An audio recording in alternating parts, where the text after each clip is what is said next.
So, Chief Peter Eme, you're here again at the Supreme Court. Please, what is your general feeling of everything that is happening? My feeling is that we could be hopeful but not confident. We are not confident in the process, but we are hopeful that the judiciary will do what is right. But what we are saying is the fact that the unbundling of the commission is necessary. Look at Jega.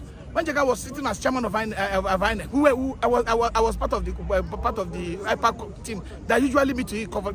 Today, now Jega is saying that the INEC chairman should not be appointed by this thing. That's why I don't like Nigerian elite. When Jega was the chairman of the commission, and they were all part of the Justice Tuwei report in 2009 that says that INEC must be unbundled, that INEC is overburdened.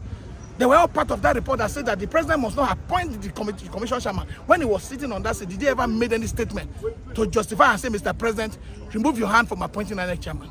That's where you know who people are courageous. You shouldn't have table manners when you are eating. And when out of office, you now suddenly realize you are a comrade. The issue is that when you swear people in before the judiciary sit down, there's an automatic state capture. It is so difficult. Today, who gave the directive for security to be here?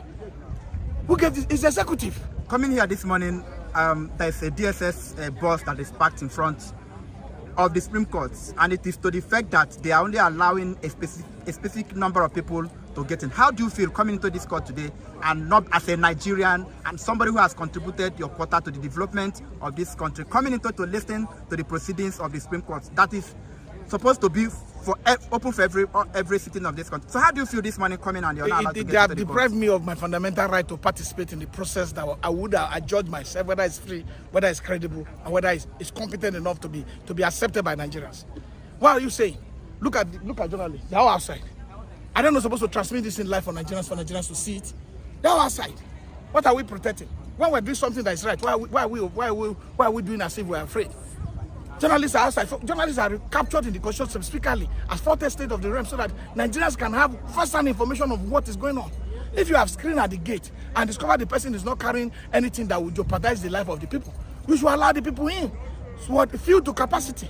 And when the capacity is filled, you not tell people outside, oh, the court is already filled up, or you can stay outside. That's what you should do. We can't be doing as if Nigerians are endangered to their own Nigeria. Nigerians can't be the endangered species.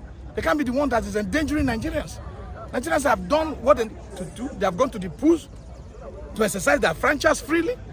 And that people are feeling that true freedom that was supposed to be put through the ballot was not given the necessary respect. And for that reason, that's why people are aggrieved and people are in court. And we're expecting that justice is different from judgment. And justice should be more important than judgment.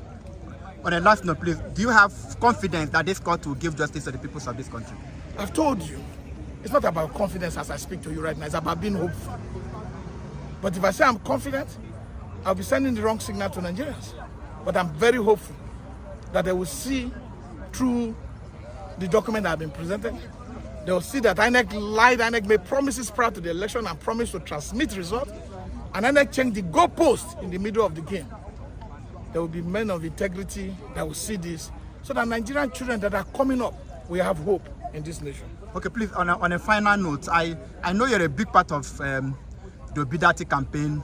I saw you everywhere that I went to, your contribution, everything that you did. You are even a victim of this election. You contested election in Kogi, and you are rigged out. Please, I want to know, how were you people able to manage your supporters, who actually poured out on election day to, vote, and their vote were rigged? And after the election, people felt that this country was going to go into crisis. How were you able to manage, your supporters, to calm down to this moment? It is not us that calm them down. If left for me, I'll be on the street today protesting. It's my fundamental right to peaceful protest. But it is the nature of the principle that I support. We believe that the court will give him justice. It is the nature of the principle, Peter Obi, that I support. We believe that it is better to go through the court. If it was me, I am telling you that there's even in social studies in primary school, they tell you pressure group. You must use instrument of pressure, which is part of protest. As long as these protests are done within the ambit of the law, that respect the rule of law, that do not lead to destruction of life and property, then you have your fundamental right to exercise that. And that is what I believe. Chief Peter, it's good having you today. Thank you for all that you do. Please, I just want It's you to good calm having down. me, but is Nigeria good to have? Please just calm down. We It's hope the problem now. you You know, have that me here. We Nigeria are will be talking good. about Nigeria should be good Because to us. if everybody so in that this ordinary country- man can go and contest election and believe that the vote will be counted. If everybody in this That's what country we're feel the saying. way you're feeling now, I think No, we all carry lighter and We are lighter of the country. So heartbroken. please. Forget people who worked for us, people who suffered for us, people who worked without being paid. I've never seen the election in my own constituency. There was no money given to us, but our people almost killed themselves. We worked,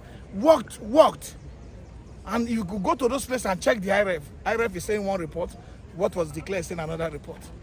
INEC should be ashamed of themselves for depriving Nigerians of their right. Well, thank you so much. Let's continue to be hopeful, like you said.